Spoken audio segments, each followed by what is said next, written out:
Assalamualaikum warahmatullahi wabarakatuh.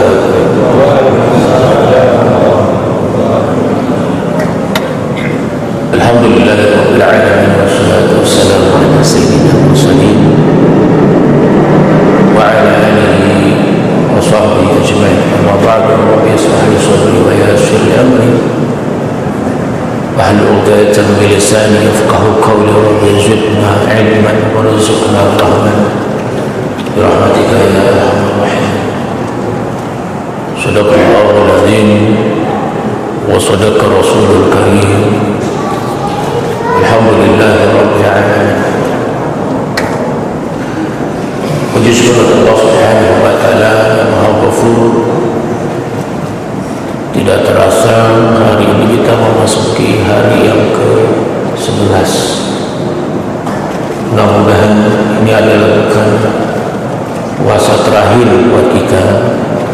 Mudah-mudahan Allah Subhanahu wa taala berikan kita panjang umur, sehat walafiat, dan bisa berjumpa dengan Ramadan yang akan datang. Amin amin ya rabbal alamin. Selawat dengan salam, marilah selalu kita panjatkan kepada kanjeng Nabi besar kita Muhammad sallallahu alaihi wasallam yang senantiasa menjadi tauladan hasan, yang senantiasa membimbing kita untuk selamat dari jalan jembatan Shiratal Mustaqim. Mudah-mudahan hari pada malam hari ini disaksikan oleh malaikat langit dan bumi, merupakan salah satu manusia yang mendapatkan garansi dan asuransi syafaatul uzma, pertolongan terbesar dari kanjeng Nabi besar kita Muhammad sallallahu alaihi wasallam. Jamaah yang dimuliakan Allah Subhanahu wa taala, alhamdulillah, sesuai dengan tanggal yang diberikan saya baru datang dari safari dakwah di pedalaman Bengkulu. Dari awal Ramadan, alhamdulillah bisa selamat menginjakkan bumi Tangerang yang sebelumnya habis safari dakwah ke Kamboja, menyapa umat Islam yang ada di Kamboja dan juga di Vietnam, yang umat Islam hidup dalam kungkungan komunis. Masjid di depannya berkibar bendera-bendera komunis. Kami selama kurang lebih 10 hari berdakwah di Vietnam. Alhamdulillah, insyaallah ada beberapa anak-anak Vietnam yang kita beasiswakan untuk studi, untuk belajar di pondok kami, pondok pesantren Al-Azhar Pengusuhan. Karena ini estafet untuk perjuangan saudara-saudara kita di Vietnam pada saat COVID. Yang di-COVID-kan oleh pemerintah Vietnam adalah umat Islam, dan umat Islam tidak dikubur tapi harus dibakar. Namun atas perjuangan teman-teman yang dakwah di sana di Vietnam, umat Islam bisa dikuburkan sesuai dengan syariat Islamiyah. Sama-sama kita doakan mudah-mudahan saudara-saudara kita yang berada di Kamboja dan di Vietnam mudah-mudahan dilindungi dan dijaga oleh Allah Subhanahu wa taala. Jemaah ini mungkin Allah Subhanahu wa taala, doakan saya kalau kita bergeser tanggalnya tanggal 26 pun ada safari dakwah ke Jepang. Mudah-mudahan safari dakwah ini diridhai Allah Subhanahu wa taala. Kita mau menyapa saudara-saudara kita di Jepang. Itulah kenapa di pondok saya bahasa ketiganya adalah bahasa Jepang, agar santri-santri saya bisa melanjutkan dakwah estafet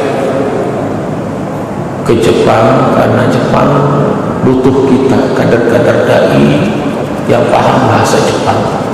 Sehingga di pondok kami sejak kelas 1 SMP sampai kelas 3 SMA mereka diajarkan bahasa ketiganya adalah bahasa Jepang. Memang kita persiapkan untuk menjadi imam-imam dan dai di Jepang. Mudah-mudahan Allah Subhanahu wa taala ridhoi langkah ini. Amin ya rabbal alamin.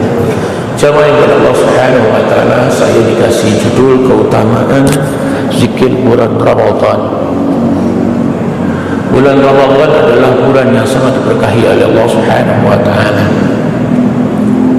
Jika di bulan-bulan biasa setiap amal kebaikan kita Allah lipatkan 10 kali ganda. Beda di bulan Ramadan, karena bulan Ramadan adalah bulan yang diberkahi. Setiap satu amal kebaikan kita Allah Subhanahu wa taala lipatkan 700 kali lipat. Kalau orang Malaysia bilang 700 ganjil. Jadi begitu luar biasanya setiap amalan yang kita kerjakan di bulan Ramadan. Apa saja zikir-zikir di bulan Ramadan? Saya kutip dari beberapa kitab. Pada asar tadi saya membuka dengan literatur beberapa kitab, di antara kitab Temurul Maqam, kemudian tafsir ayatul ahkam yang dulu kami belajar di Damaskus University Republik Arab Suriah, kemudian juga Quran Al-Azim. Ada beberapa referensi yang kami kutip untuk melengkapi referensi kajian kita pada malam hari ini.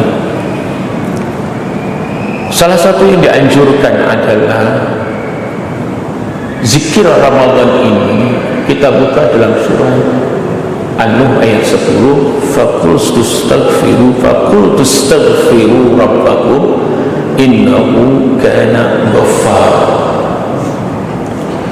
Dan mohon ampunlah kalian, beristighfarlah kalian, karena aku ini, kata Allah, adalah Maha Pengampun. Kalimat istighfar atau astaghfirullahalazim, Rasulullah SAW selalu membiasakan, melafazkan. Ada dua versi dalam kitab Bulughul Maram. Satu riwayat yang diriwayatkan oleh Aghar bin Yasar adalah Rasulullah 100 kali beristighfar, memohon ampun kepada Allah Subhanahu wa taala. Bunyi hadisnya, qala Rasulullah sallallahu alaihi wasallam, ya ayuhan nas tubu ila Allah fa inni atubu fil yawmi ilaihi mi'ata marrah. Wahai manusia, kata Rasulullah, bertobatlah kalian, beristighfarlah kalian, karena aku, kata Rasulullah, Rasulullah yang sudah dijamin masuk surga, Rasulullah yang maksum, yang terpelihara dari dosa. Dalam riwayat Rasulullah mengatakan, aku, kata Rasulullah, beristighfar, memohon ampun kepada Allah adalah setiap hari mi'ata marrah, 100 kali. Padahal Rasulullah SAW manusia yang agung, manusia mulia, maksum. Rasulullah adalah pribadi yang dijaga dari maksiat, dijaga dari dosa. Tapi Rasulullah SAW begitu mengajarkan kepada kita beristighfar mi'ata marrah, 100 kali. Allahumma shalli ala sayyidina Muhammad. Lantas kita apa? Lebih banyak istighfar apa lebih banyak baca WA?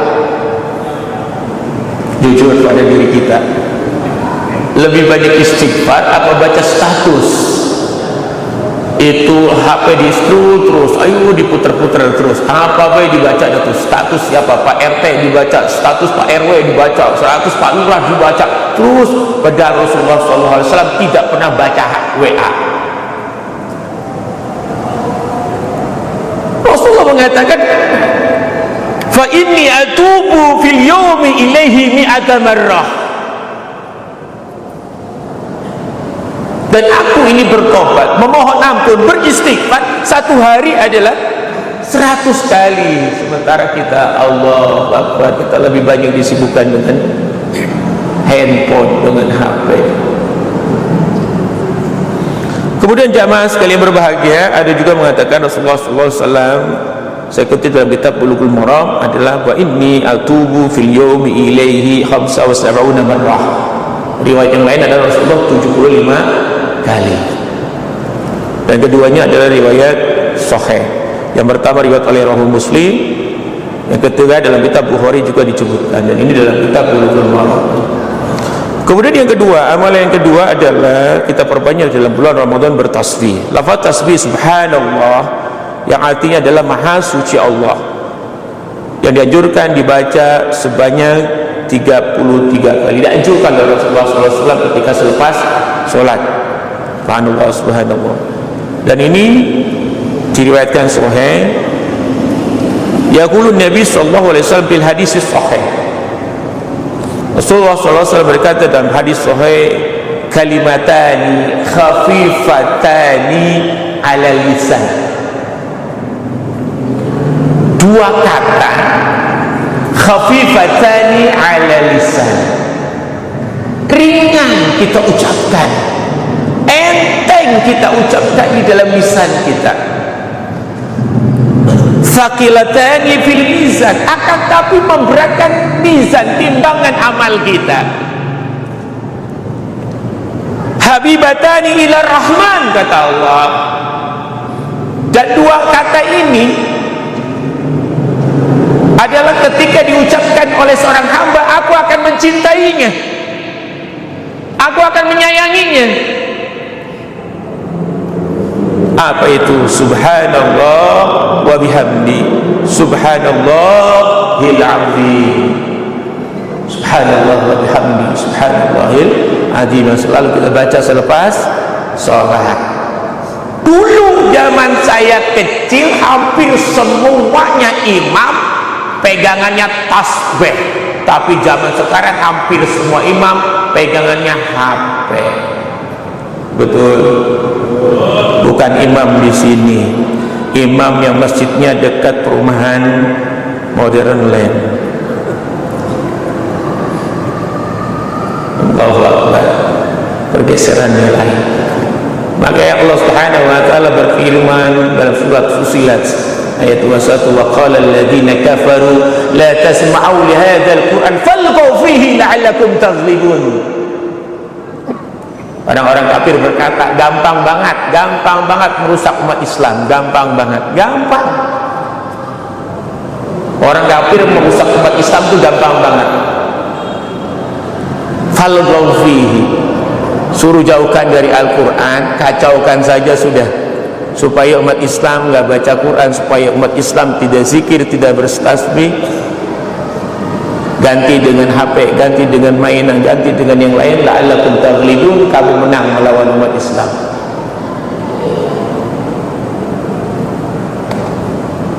Jadi sekarang begitu bayi lahir, orang udah kenal HP, update status, alhamdulillah bayi saya lahir dalam keadaan sehat. Bukan barakallahu al-maulud wa barakallahu al-mauhub yang diajarkan oleh Rasulullah, tapi langsung update status. Allahu Akbar. Kemudian membaca takbir. Saya kutip ini makalah guru saya ya, Syekh Muhammad Al-Qubani, dalam makalahnya beliau saya kutip, dan beliau sekarang berada di Mekah, dan insya Allah beliau menunggu saya. Doakan tanggal 10 ini saya meninggalkan tanah air untuk itikaf di Ka'bah Al-Mukarramah selama 10 hari dan 5 hari di Madinah. Mudah-mudahan diridai Allah Subhanahu wa taala dan penerbangan tidak ada halangan insyaallah. Dakhala at-takbiru dakhala rasmiyan fi haqqil liqa'i ma rabbil alamin. Guru saya mengutip dalam tulisannya, saya kutip dalam tulisan beliau, bahwa takbir itu adalah dakhala rasmiyan, kita input, kita masuk secara resmi fi haqqil liqa'i ma rabbil alamin, dalam hak kita untuk berjumpa kepada Tuhan kita semesta alam.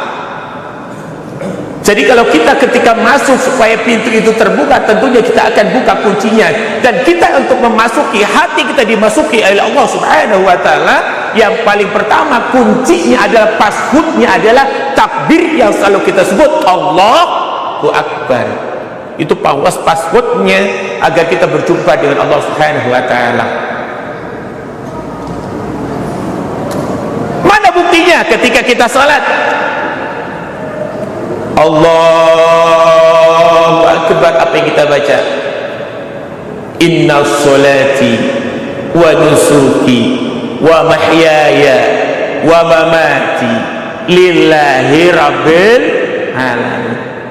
Ikrar kita, masuk kita ke dalam Allah, biar kita berjumpa dengan Allah dan Allah ada di dalam hati kita. Kita berikrar sesungguhnya solatku, ibadahku, matiku, kuserahkan semuanya kepada Allah Subhanahu wa ta'ala. Pada saat kita solat, tidak ada yang kita bawa kecuali wahid Allahu Akbar yang ada di dalam diri kita. Tapi sayang, seribu sayang, saat kita sholat, Allah, ya Allah, bini saya belum beli baju baru. Akbar. Padahal kita sudah mengikrarkan inna sholati wa nusuki wa mahyaya wa mamati lillahi rabbil alamin. Kemudian dalam membaca tahmid, yaitu kalimat alhamdulillah, memiliki segala puji bagi Allah. Biasanya diucapkan setelah selesai melaksanakan sholat dan pengajian, seiring juga diucapkan ketika kita mendapatkan kesehatan, keberuntungan, rezeki. Saat berzikir, kalimat tahmid bisa dibaca sebanyak 33 kali, dan ini yang disunahkan oleh Rasulullah SAW. Apalagi kita berpuasa, kita lebih banyak baca alhamdulillah. Alhamdulillah, rasa syukur kita dikasih panjang umur oleh Allah Subhanahu wa ta'ala. Berapa banyak tetangga kita tidak bisa sholat berjamaah tarawih, berapa banyak teman-teman kita yang sudah meninggalkan kita tidak bisa menikmati qiyamul lail. Orang tua kita mungkin tahun lalu kita masih bersimpuh di hadapannya pada saat Allahu Akbar, Allahu Akbar. Ternyata Tuhan lebih sayang daripada kami. Tahun ini kami tidak bisa berjumpa dengan orang tua kita. Rasa syukur, alhamdulillah, alhamdulillah ya Rabb. Kemudian selanjutnya adalah kita perbanyak selawat kepada kanjeng Nabi besar kita Muhammad sallallahu alaihi wasallam. Subhanallah, mukjizat selawat luar biasa. Man shalla alayya kuntu syahidan wa syafi'an yaumal qiyamah. Barang siapa yang berselawat kepadaku, maka aku adalah menjadi penolongnya dan menjadi saksi pada hari kiamat, di mana yauma yafirul mar'u min akhi wa ummihi wa abihi wa sahibatihi wa akhi. Ketika semua orang lari dari kita, tapi Allah Subhanahu wa ta'ala mengutus seorang nabi yang menyebut ummati, ummati, ummati, umatku, umatku. Siapa orang yang selalu berselawat kepada kanjeng Nabi besar kita Muhammad sallallahu alaihi wasallam. Kemudian yang terakhir adalah tahlil. Tahlil dalam artian adalah kalimat la ilaha illallah, sebagaimana saya kutip dalam kitab Bulughul Maram dan juga kitab Riyadhus Shalihin, tajdidu imanakum biqauli la ilaha illallah.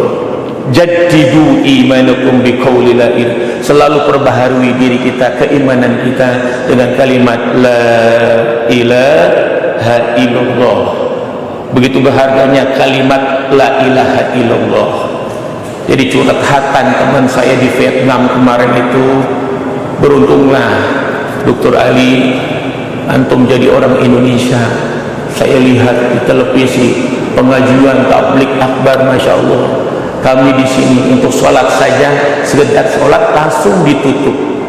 Kami ngisi pengajian hanya melalui rekaman HP, lalu kami kirim dengan saudara-saudara kami. Ada satu dokter perempuan alumni UGM, beliau dokter di Vietnam, boleh kerja di rumah sakit pemerintah, syaratnya harus buka jilbab. Dan ini tantangan buat kita semuanya. Bapak-bapak dan ibu yang berbahagia, karena waktunya singkat, sholatul tarawih, mudah-mudahan Allah berkahi ibadah kita.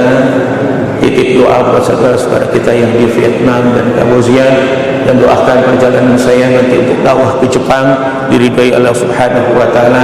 Mudah-mudahan saudara-saudara kita di Jepang mengukuhkan, mengikrarkan hatinya dengan kalimat la ilaha illallah Muhammadur Rasulullah. Kurang lebihnya saya bukan itu, maaf. Terakhir mohon doanya. Kami sedang membangun masjid Pondok Pesantren Al-Azhar Musuhana 3 di Lebak. Yang tahun kemarin kami buka pendaftaran santri baru untuk cabang yang ketiga, yaitu ada 93 santri dari seluruh Indonesia, dan kami sedang membangun masjid karena kami belum punya masjid. Letak pondok itu ada di tengah hutan, jauh dari perjalanan, tapi alhamdulillah Allah utus santri-santri terbaik dari seluruh Indonesia untuk belajar di pondok kami di pesantren Tahfiz Al-Azhar Subhanahu 3. Mudah-mudahan pembangunan masjid ini berjalan dengan lancar, pembangunan asrama di Allah Subhanahu wa taala, dan generasi-generasi kita insyaallah, dan saudara-saudara kita dari Vietnam dan Kamboja, Myanmar, mudah-mudahan dititipi santri yang luar biasa untuk estafet pembinaan generasi pendai kita dan pejabat agama Islam di wilayah Vietnam, Kamboja, Myanmar, dan Burma. Saya Dr. Ali Sadikin Abdullah, mohon maaf atas segala kesalahan. Wassalamualaikum warahmatullahi wabarakatuh.